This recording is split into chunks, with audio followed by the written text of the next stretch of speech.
Avec vous Hélène, bonjour. Cette revue de presse qui débute avec les tractations toujours autour de la demande de reconnaissance d'un État palestinien. Ça se passe bien sûr à l'ONU, projet qui alimente toujours beaucoup de débats dans la presse. Et je vous propose, Elisabeth, de voir ce que dit de tout cela l'historien israélien Gershom Gorenberg. C'est sur le site de Daily Beast et c'est un plaidoyer en faveur de la demande palestinienne. Ça s'appelle « Pourquoi Israël a besoin d'un État palestinien ?» Pourquoi donc ? Parce que selon lui, cette reconnaissance favoriserait le retour à plus de démocratie en Israël, une démocratie fragilisée selon lui depuis 1967 et l'approbation par Israël des premières colonies en Cisjordanie. D'après Gershom Gorenberg, ce serait alors tout l'équilibre démocratique israélien qui aurait été alors fragilisé. Depuis, Israël n'aurait eu de cesse de revenir sur ses acquis démocratiques. Pour preuve, ces lois votées sous Netanyahou, notamment pour circonvenir les décisions qui avaient pour but d'empêcher la discrimination à l'encontre des Arabes israéliens en matière de logement, ou encore ces lois qui érodent la liberté d'expression en interdisant les appels au boycott des produits fabriqués en Cisjordanie. Plus Israël s'accroche à la Cisjordanie, conclut l'historien, moins il reste de ce que Israël a pu être.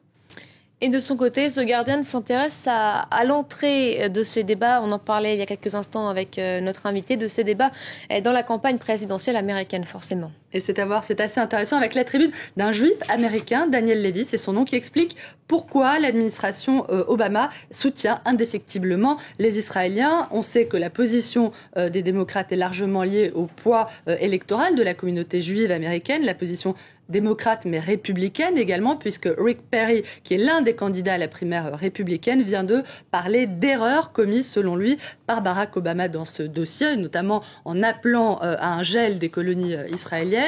Les démocrates devraient mettre un terme à leur soutien inconditionnel parce que selon lui, Israël ne serait qu'un élément parmi d'autres du vote juif aux États-Unis, un vote traditionnellement acquis de toute façon aux démocrates et qui serait davantage influencé par les enjeux sociaux et par la question notamment de la séparation de l'Église et de l'État.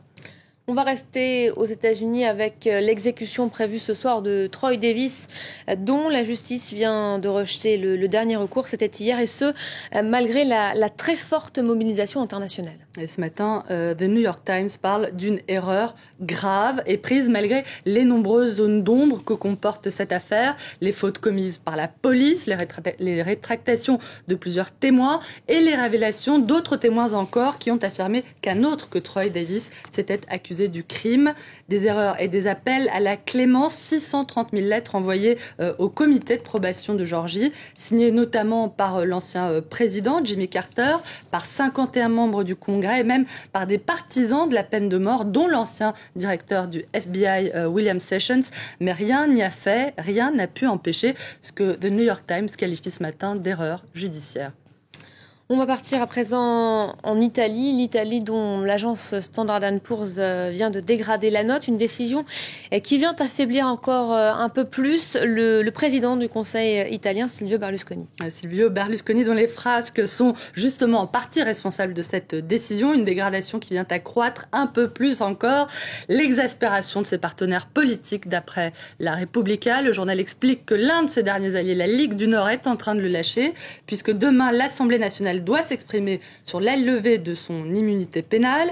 La coalition au pouvoir a appelé à voter contre, mais si ce vote se tient à bulletin secret, certains risquent de ne pas écouter les consignes, et notamment au sein de la Ligue du Nord, justement, dont la base serait carrément à bout.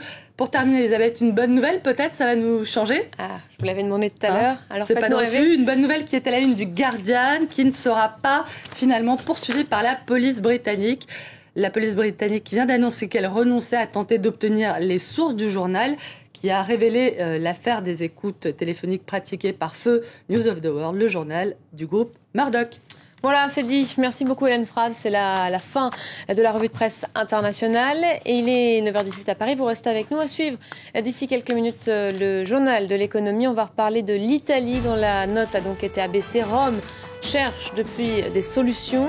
Après des mesures d'austérité très critiquées, l'Italie envisage un plan de relance de son économie. On en parle tout de suite avec Sylviane Baird.